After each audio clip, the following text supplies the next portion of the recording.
মূল ভূখণ্ডের সাথে নৌ যোগাযোগের অন্যতম মাধ্যম নলচিরা লঞ্চ ঘাটের পুন্টন ক্ষতিগ্রস্ত হওয়ায় চরম দুর্ভোগ পোহাচ্ছেন নোয়াখালীর দ্বীপ উপজেলা হাতিয়ার ৭ লাখ বাসিন্দা।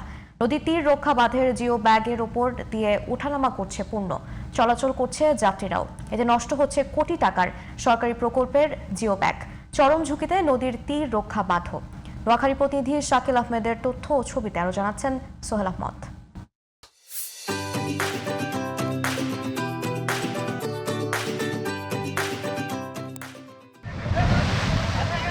বৈরী আবহাওয়া ও তীব্র স্রোতে গেল বর্ষায় ক্ষতিগ্রস্ত হয় নোয়াখালীর দ্বীপ উপজেলা হাতিয়ার নলচিরা লঞ্চ ঘাটের পন্টুন।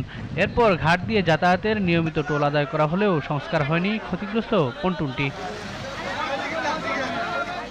জীবনের ঝুঁকি নিয়ে স্পিডবোট, সি ট্রাক ও ট্রলারে ওঠানামা করছেন দুই পারের হাজারো মানুষ। এই পল্টনটার কারণে যাত্রী এখন ওইখানে বস্তারাতে নামে অনেক লোক স্লিপ খাই পড়ে নদীতে পড়ে যেতেছে। আমরা কষ্ট পাচ্ছি, অনেক বৃদ্ধ লোক আছে, অসুস্থ লোক আছে, পল্টন অবশ্যই দরকার। ভেঙে চুরে অবস্থা খারাপ, এই যে যাত্রীদের খুব ভোগান্তি, আমরা এই ভোগান্তি থেকে নিরসন চাই, এটারে দ্রুত নির্মাণ করা হোক। এছাড়া জিও ব্যাগ নষ্ট হওয়ায় চরম ঝুঁকিতে রয়েছে মেঘনা নদীর তীররক্ষা বাঁধ। ব্যাগগুলো নষ্ট হতেছে এবং হুমকির মুখে আছে। কোনো ব্যাগ না করলে এটা তো হুমকির মুখে আছে, ভাঙি যেতেছে, মানুষ কষ্ট হচ্ছে।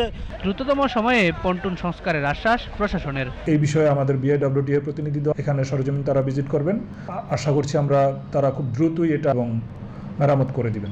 দীর্ঘ ২০ কিলোমিটারের নৌযাত্রা নিরাপদ করতে টেকসই বাঁধ সহ কার্যকর ব্যবস্থা গ্রহণের দাবি হাতিয়াবাসীর।